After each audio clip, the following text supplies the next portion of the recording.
Yo, it's Wednesday night. Welcome to Spittin with Spitter. I'm w.Spitter. We are here on location at Lehigh Vape.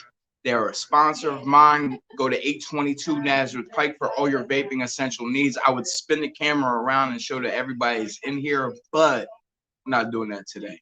For all your CBD needs, go to Mom and Pop CBD Shop, 312 Town Center Boulevard over there in Forks Township. Tell them Large Mark sent you. Tonight, I got one of my people that have helped me throughout all my struggles in life for the last decade plus. Russ P in the place to be. My brother, what's happening, man? How much? Now, like, I'm doing a recovery month to where I want to bring all my people on that have struggled with addiction and can share their story and share the successes and the blessings that have come from you turning your life around. So we can start at the beginning. First and foremost, where'd you come up at? Basically, I grew up in Bloomfield, New Jersey. Yep. I I had a pretty decent life growing up. I had a mother and a father. Did the best that they could for me. Taught me right from wrong.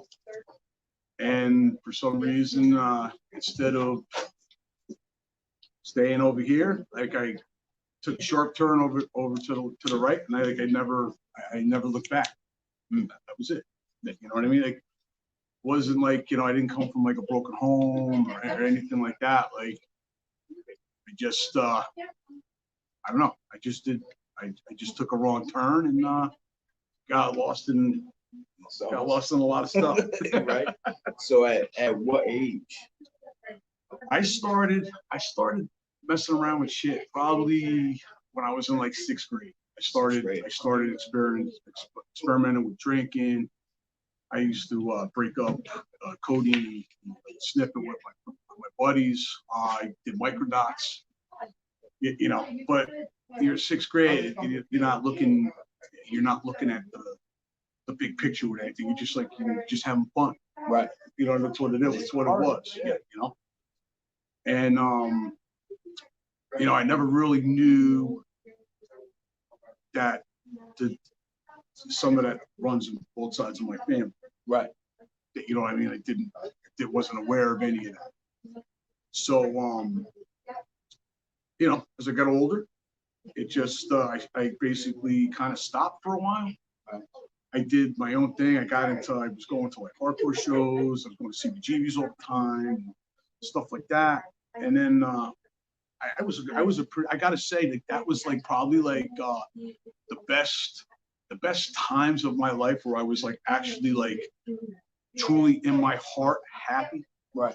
Yeah, you know what I mean? Then I don't know. Like I was dating some chick in high school, got my heart broken. I went into a big ball of depression, wanted to kill myself, and at this time I didn't have that outlet where I could go to hardcore shows and like stage dive or do flips off the stage, or you know what I mean? Like right. go in a pit, like fuck shit up. You know what I mean? Yeah. I didn't have that outlet no more because the bands that I was into, they were either going to college, they were doing their own thing, like they were doing their shit. So I didn't have that outlet.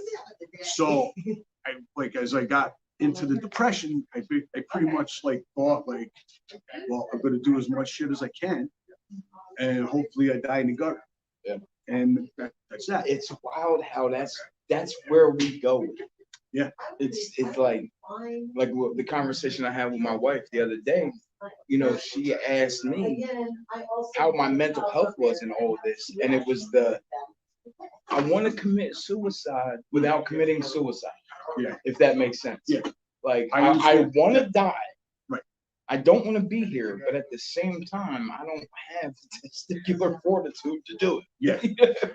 Well, see, like with me, it was I went to that state of depression where I was suicidal. Mm-hmm. But then I also had that thing for acceptance. I wanted people to like me. And I did whatever the fuck I could for you to like me. Right.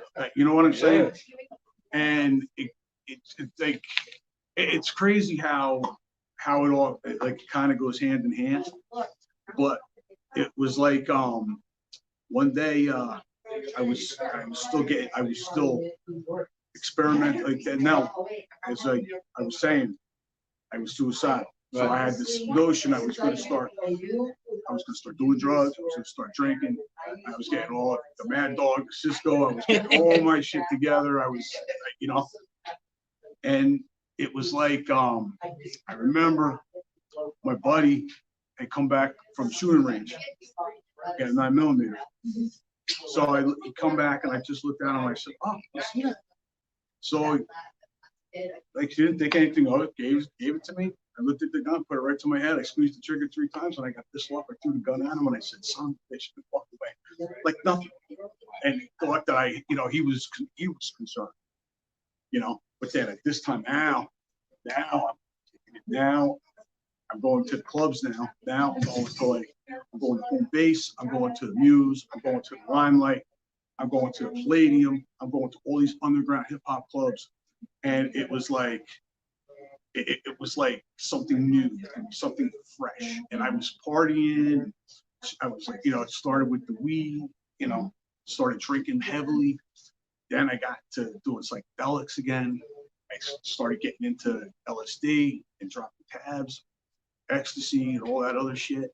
And one day, my parents had split at that time. So it was like 1991 or something like 92, somewhere around there. So, my dad saw that I was doing what I was doing. And he turns me on coke.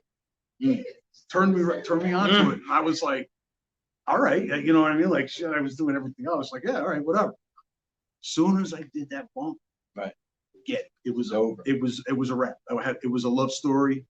The minute I fucking inhaled that shit, that was it.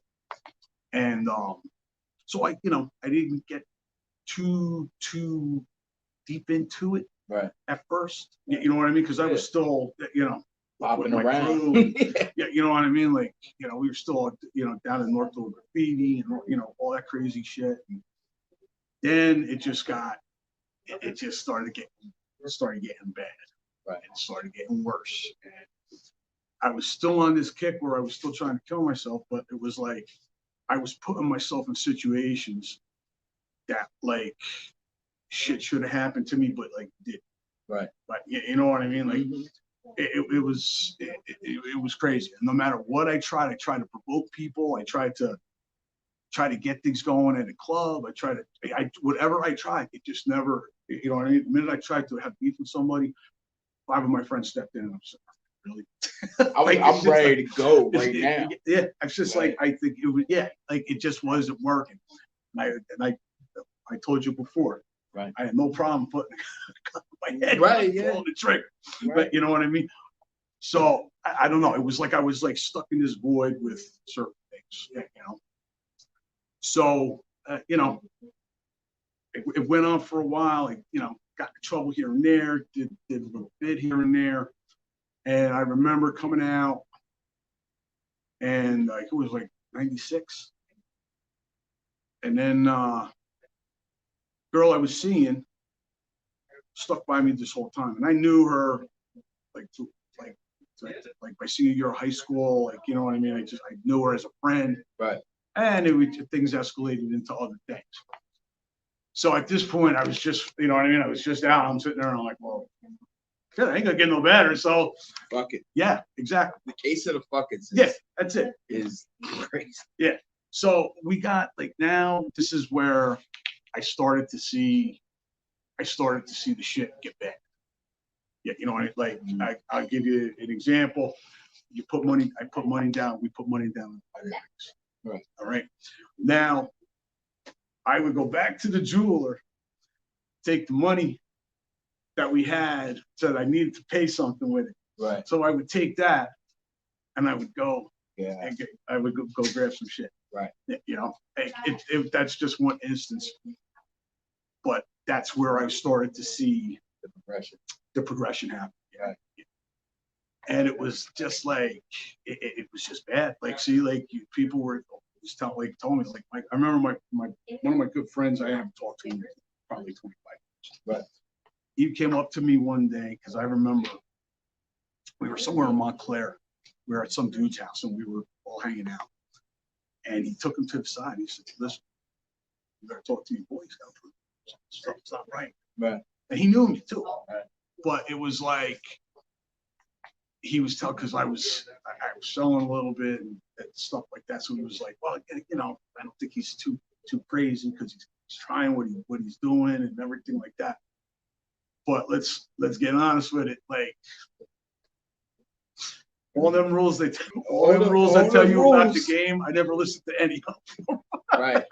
And it basically destroyed it. Right. I got fully into what I was doing, and I didn't care what I did. Cash advances out on credit cards, like. I spent so much time fixing my credit for the runs.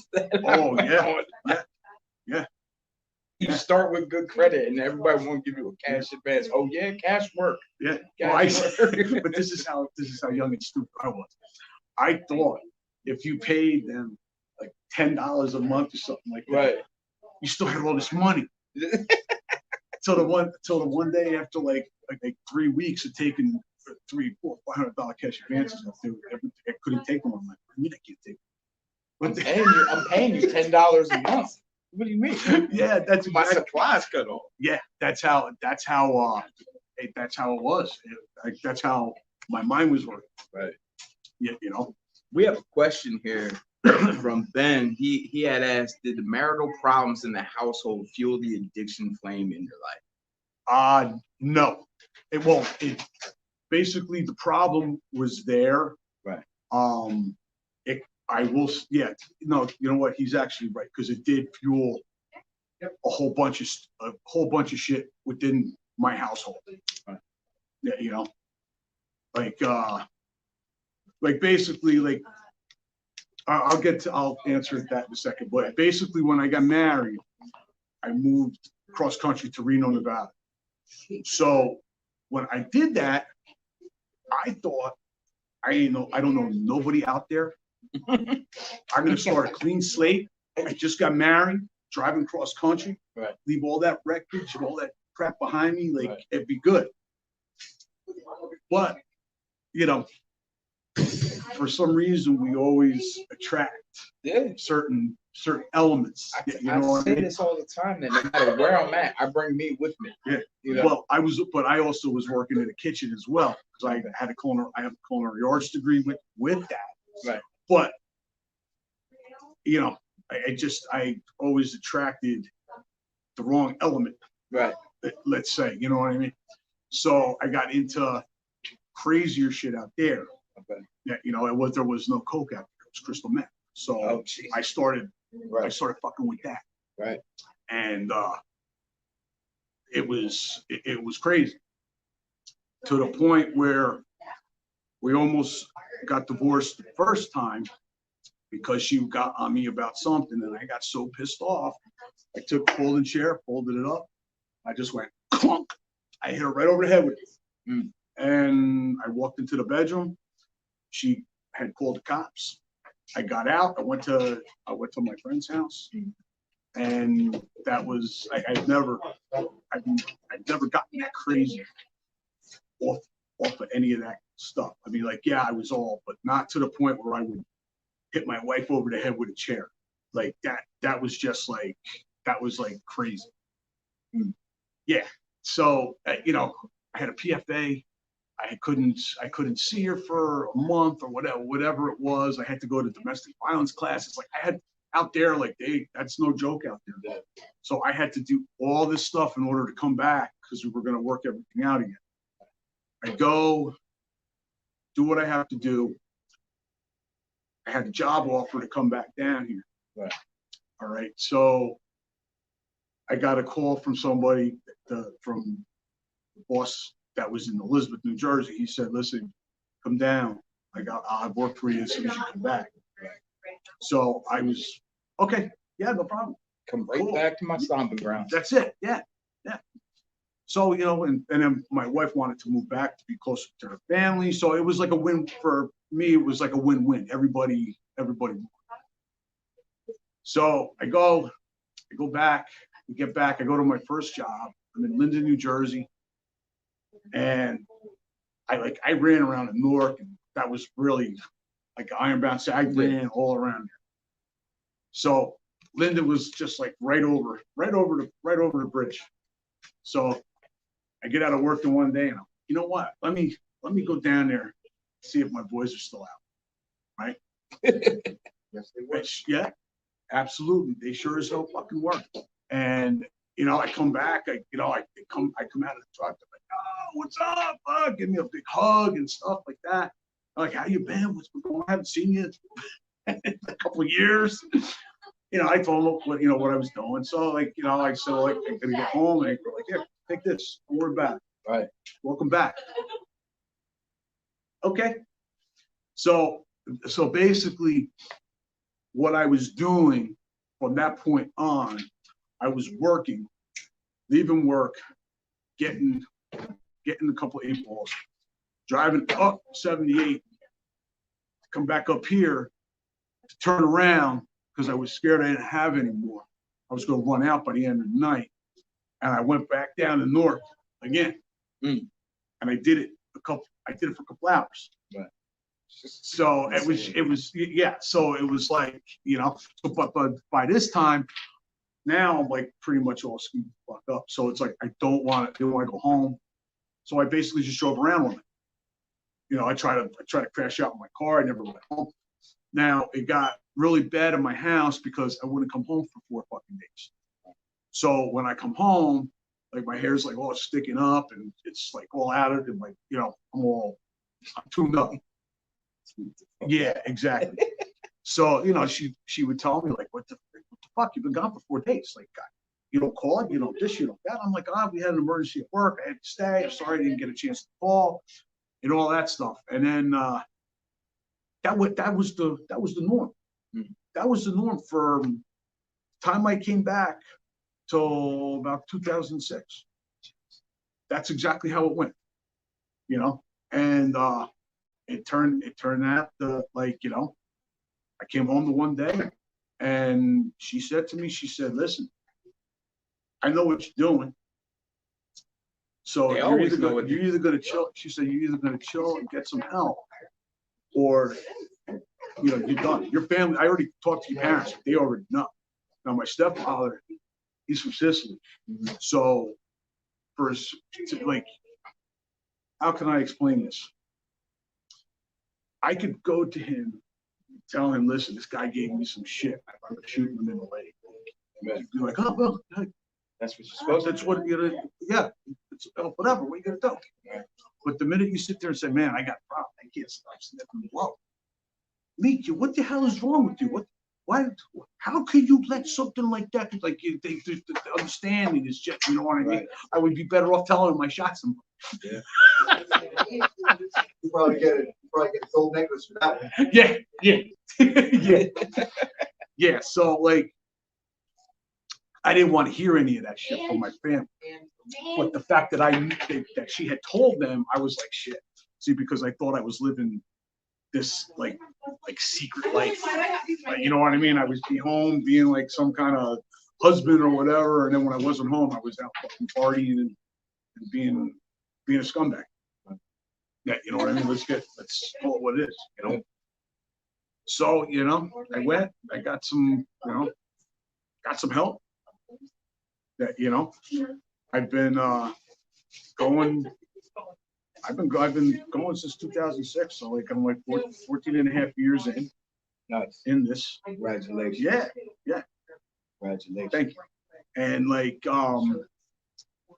see, the thing is, if you don't think people know, they know. Yeah.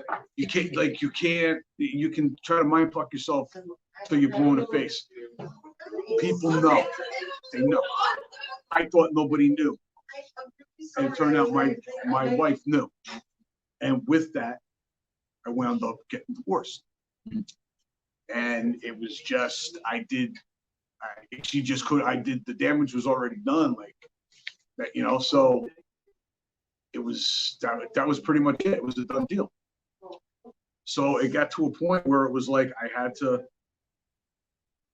figure out some shit I wanted to do. I had to figure some shit out. It was either like basically for me, it was either shit or get off the pot. Yeah. You know, I'm not 20 years old, 49 years old. So it's like I'm not 20 years old no fucking more. You know what I mean? So you know, as soon as I got divorced, it was like I didn't know where I was going. I didn't know what I was going to do. If I was going to find anybody else. Like, you know, there was a whole what ifs thing. You know what I'm saying?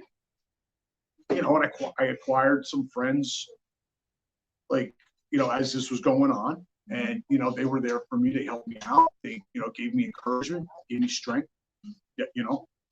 And the one, I wound up meeting some woman. And we wound up falling in love. We were dating for a long while. And it was like things were starting to look up for me. Like, you know what I mean? Like it was just like I wasn't like in this great like popularity thing. Like I just basically wanted to stop doing what I was doing. You know what I mean? I just wanted to be like I a better human being because when I think about it, it was like I was taught better. Yeah. I don't have any excuses. I can't turn around and say, well, this happened to me, that happened to me. Like that none of that shit happened to me. So there was no excuse for me. You got tired. Yeah, exactly. It got to a point where it just wasn't fun anymore. There was no enjoyment. You know what I'm saying? Like now you're just at a level of maintenance. Yeah. And it was like because when I was out youth like partying, I was pretty much by myself. I didn't want to be bothered with anyone. Before I stopped, I was hanging out with old friends, and just everybody would get on my last fucking nerve. Everybody was fucking annoying me. Like it was like somebody upstairs was like sitting there throwing these little things at me. Right. I was like going to make this like change for me. Right. And it was going to be like an easy change, but I had to sit here and do it. You had to.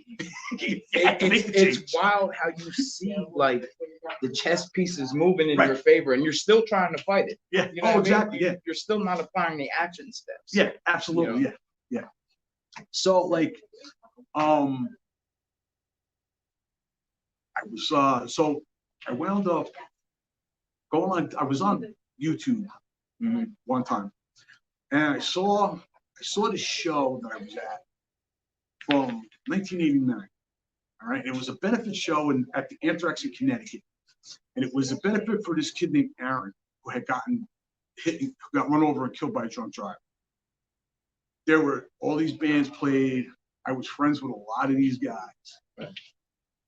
And I'm watching it, and all of a sudden I see myself up there doing flips, right? Stage dive, get tossed all over the place. Yeah. I broke down and I started crying. Yeah. And I'm sitting here and I'm like, because for years all I knew was misery. All I knew was like I was miserable. Like right. I wasn't happy. Like that was it. So when I saw that, I like started to cry. And I sat there and I thought back and I was like, shit. There was a time in my life where I was fucking happy. Right. If there was a time, and it can happen again. Right. You know what I mean? So it was like I started, like when change started to happen. Right. You know what I mean? Back then, it was also like MySpace came out. So basically, it was like with MySpace, it was like all the dudes that I ran with. Mm-hmm. We all looked each other up. We started talking again. Right. It was like, ever need me? I would click away. You need anything? This. It was, you know what I mean? Like, I had a slippery slope. Exactly. Yeah. Exactly. So I changed. I had to change. For me, I had to change everything. Yeah. I mean, literally, I had to change everything. All right. I had to change the way I thought. I couldn't. For me now, it's not. It wasn't about like the clothes. It wasn't about money. it was basically more about my mental and my spirituality. Right. That's where it came. And I needed to do the things that made me happy. You know what I mean? Right. Which is why I broke down and cried when I saw that Because video. you had that remembrance. Yes, because I remember that show vividly. Yeah. I remember that show vividly, surprisingly. Right. Yeah. Yeah. So it was like yeah, to get back to that question, it was like, yeah, my thing, it screwed everything up. Yeah, you know what I mean? It screwed my whole marriage up. I lost my wife. Totally. And there was no turning back, you know.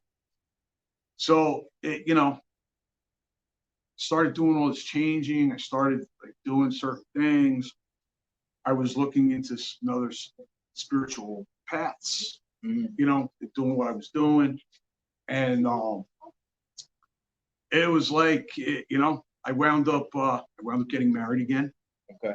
Throughout this whole journey, I wound up getting remarried again. Like when I got divorced, I got thrown out of my house. I had a brand new house, a brand new townhouse in Freemansburg. Out, I had a duffel bag full of clothes, no money, and my GFC envelope. That's all I had. That's it.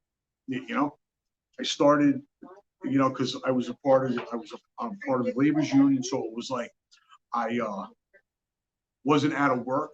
Right. You know what I mean? Yeah. So like when I was ready to go back to work, like I mean, I had all these things that was available to me, so I wasn't like living in my car. Right. You know what I mean? Because I did that for like a couple of days till I was able to get back on my feet, and that wasn't, you know, that wasn't a cool thing. But yeah, like now where I'm at, it's like, you know, I have 3 kids now. I got a 7-year-old, a 5-year-old, and a 3-year-old little girl. Yeah, you know, and I got to tell you, like, it's tough. This is tough. This is, for me now. The struggle is like, it's with my family. Just being a dad. Like, you know what I mean? Like I told you, like I needed to know I didn't know what my purpose was or what. You know what I mean? I just wanted to stay clean. I just wanted to like. I just didn't want to like fuck everything up. Exactly. Yeah. Exactly. Yeah. You know. But you know, like these things that like these kids go through now, it's like, you know, and it's like I got my own stuff. It's like, all right. So we were talking to you talked to me about mental health awareness and stuff like that as well. So this is how screwed up I was. All right. When I got divorced, all right, I should have went and got counseling for that. All right. Didn't think about it because I was still trying to stay off the drugs. Yeah, you know what I mean? So I was more focused on that than I was anything else. Mental health side of it. Yeah. So going forward, I was like a one-track mind. You would tell me something and I'd say, listen, this is how it is with me. If you don't like it, fuck off. That's basically that's where I was at. I can relate. That's exactly where I was at. I can relate. That's Jersey. We can relate. There's a couple of us in here that can relate. It's very relatable. But that's like where I was at. Right. I thought in my fucked up mind that I could, like, guys could only have guy friends that were like best friends. Right. That's what I thought for years. Right. Like I never considered my wife as my best friend. Right. Or like, you know what I mean? Yeah, she was my wife, but like I had to really like think about what it all entailed. Like, you know what I mean? And I should have gotten help for that a long time when it happened. I should have worked on both things. Yeah. You know what I mean? But I was more concentrated on one. Right. You know. So like basically I got well at this point I got close with it. I got to be really good friends with this guy. Right. Got to a point I was his son's godfather. Mm-hmm. Like, I mean, like, dude was like He was like my best friend. And I wound up getting hurt. I got stabbed in the back. You know, things got thrown up in my face. I was just kind of like, you know what I mean? And then that old side of me, like all of a sudden, like came out. And like came out of nowhere. You know what I mean? And it was like, you know, like it was crazy. Let's put it to you this way: I had a lot of resentment with certain things, people. I want to talk to anybody. I want to deal with anybody. Like I was just like, I was all fucked up. It's crazy, and not to cut you off, but it's crazy how we have that switch. Because now, like, if you fuck with me or my family, I'll erase the history and act like we never met. Yeah. You know what I mean? Like, and it's real easy for me to get there. Yeah. You know? But yeah. Go ahead. Yeah. So it was, you know, so it was like, I was kind of basically, I didn't really work on myself anymore. It was just kind of like, you know what I mean? Like, wow, I got to sit here and do all this shit and wind up getting hurt and all this other fucking shit. I was just like, no, I said, no, I'm fucking done. That's it. So it basically, like, I was at work one day, and at that time I was staying at my brother's a couple nights a week. I was all up in my head with a lot of bullshit. I was somebody at work. Shit happened. That was it. You know? It was like I did it, you know what I mean? Like it went on for a little bit. And this was before I got married. It happened, which still doesn't excuse it, but it was before I got married.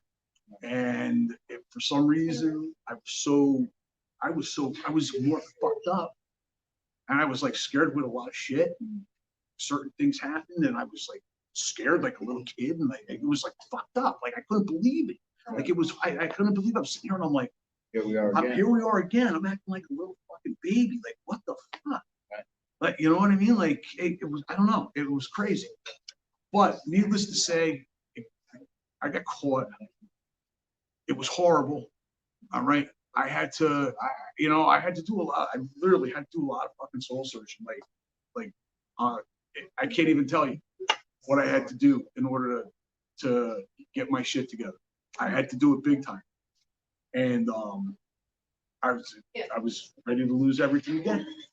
It's just that, you know, we go right there. I was like on the verge of losing friendships because of it. I was on the verge of losing my wife because of it. And then my family again.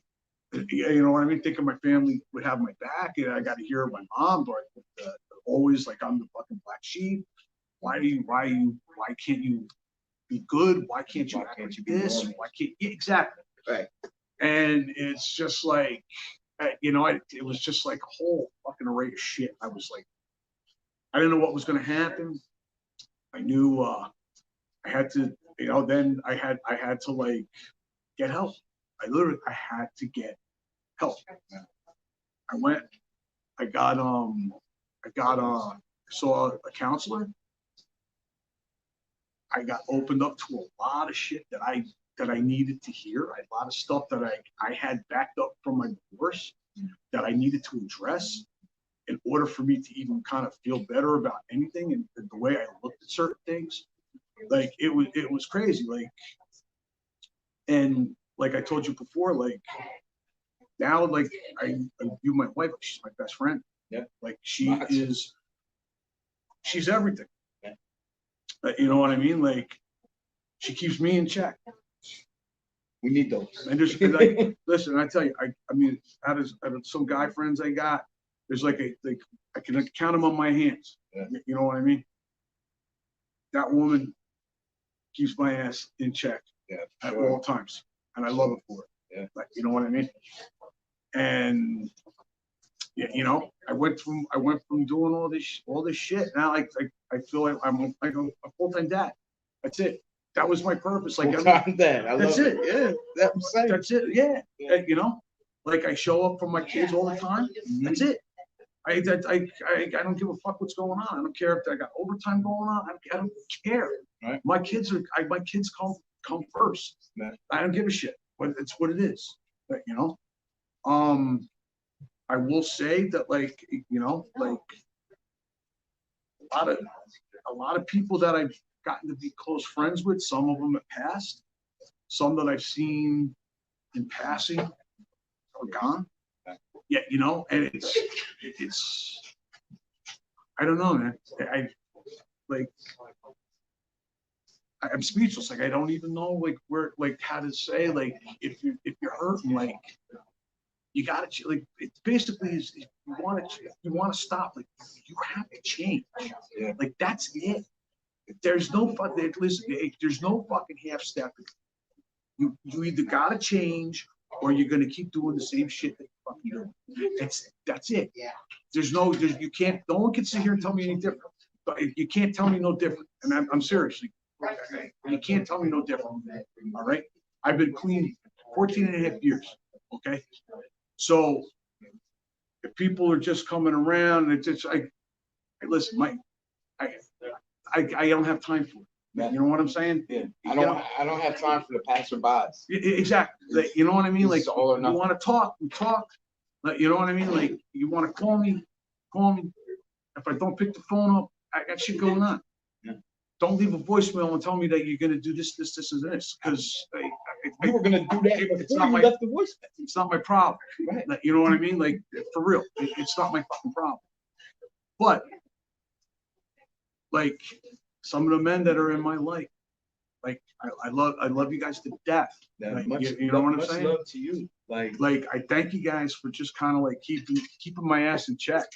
You know, and when all that shit went down with me, just a couple years ago, like some guys, some dudes were cool with it, and well, not cool with it, but they beat me up a little bit about it, and it is what it is. And I took the beating, I took the tongue lashings, you know, and there's some people that they're judgmental. Yeah, and it's just, hey, you know what?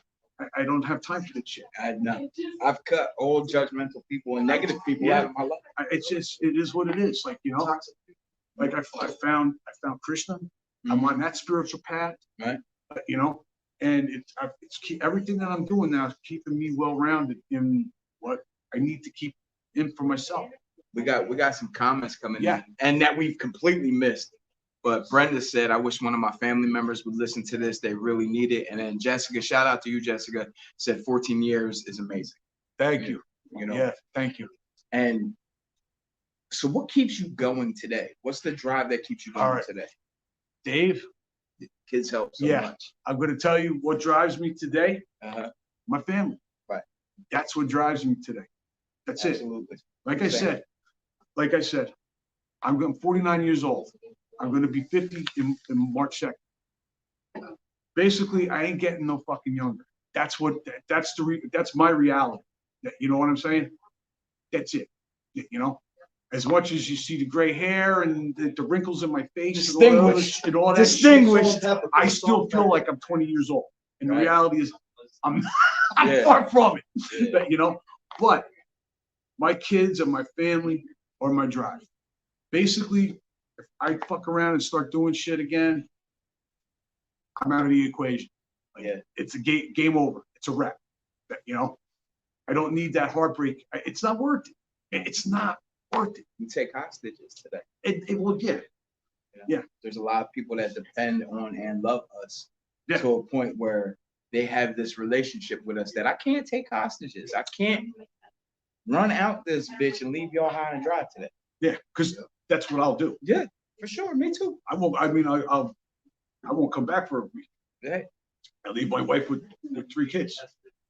Listen, I want to say that in my journey, you've helped me so much, tremendously. And like people always ask me what the show is about or why we're here and why am I doing this? And it's because I want to take people that have helped me in my life get to me. Because everybody says I'm so inspirational. I help so many people and I do this, do that, and the third. But I want to bring people on that have helped me get to where I'm at. And so thank you. And I love you for that fact. You know what I mean? Like as a brother in my life, that you've gotten me here. You know, and this has been a very heavy, like February is going to be heavy for this show because I'm having all my people on that have made it through the battle. Yeah. But it wouldn't be Spittin' with Spitter if I didn't ask you some music questions. Sure, go ahead. I need to know what's in your playlist. Oh, okay. All right. See, my shit fluctuates. I was listening to Old Kiss. Right. I was listening to Dress to Kill on my way to work. Right. I'm into all that old shit. Right. But then all of a sudden, on the way home, I'll put a Stretch Armstrong and Bobbito Stretch and Bobbito. and I'll be listening to that right the whole time. Right. Oh, I remember on my birthday, I think it was March 2nd. March 2nd, maybe 94 or 95. Mm-hmm. Like hearing something like that on my birthday. Mm-hmm. Like at that point, I was like, you can't get no better than that. Old Dirty Bastards album was just would be released. I had a freestyle. He did a freestyle on that. Mm-hmm. They played a couple exclusive tracks. Mm-hmm. Big L, they did a couple Big L stuff. I was just down here. I was listening to Diamond D. Like, yeah, I can't. That's the thing. I'm from that era. Can't anything past that. I can't. Right. For some reason, I can't get it. There's nothing popping out at me right now and saying, "Holy shit, this shit is good." Right. It's not. There's nothing coming out and getting me like that. Right. On both ends. Right. From the rap or the hardcore, the rock, and all that other shit. Mm-hmm. So like, I got a library of Stretch and Bobbito tapes. I listen to all that shit over and over and over and over again. And it's funny because you play that shit for some like the younger kids. They have no idea. They look at me and go, "What the hell is this?"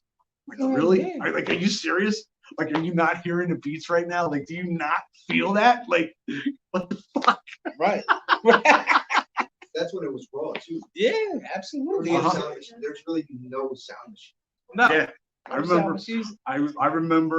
I went to Montclair State. Well, it was Montclair State College. It wasn't Montclair State University at the time. Right.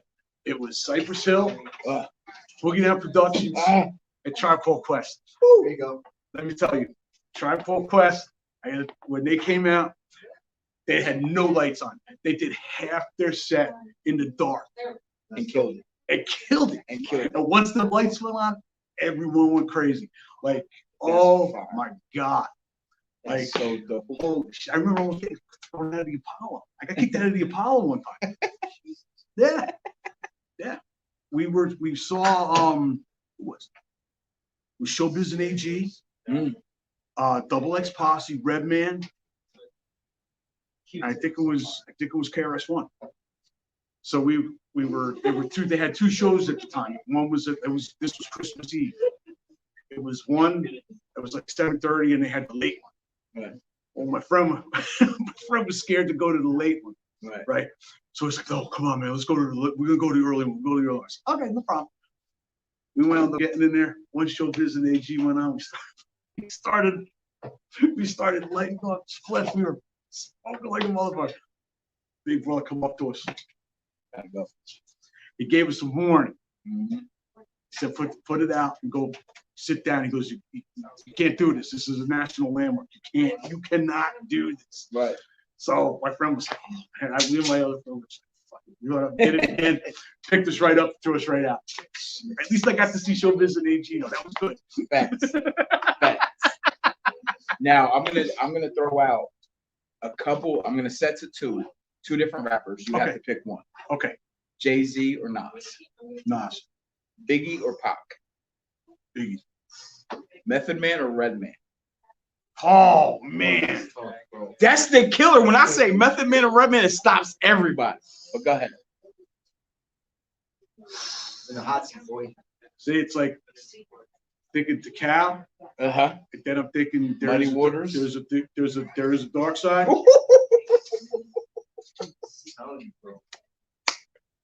Yeah, that's a tough one. All right, listen. It's personal preference. Exactly. You know, I love them both. But because Redman was from Jersey, I have to go with Redman. I think we all say the same thing. But like I said, I like don't ask me anything about any of the new shit. I'm like going back. I'm going back to like old shit. You know what I mean? That's what that's the only thing I can think of. Anything that they have out that's new, I haven't heard it. Who's your favorite rap group of all time? Ooh. Oh, I have three because I can't distinguish. Well, I can distinguish, but I have three that will never change. Right. But I'll tell you after you're done telling me. It's on a color wheel. All right. Yeah, basically. Now, how many do I got to give you? 3. No, just one. I just need to know your favorite rap group of all time. Oh, shit.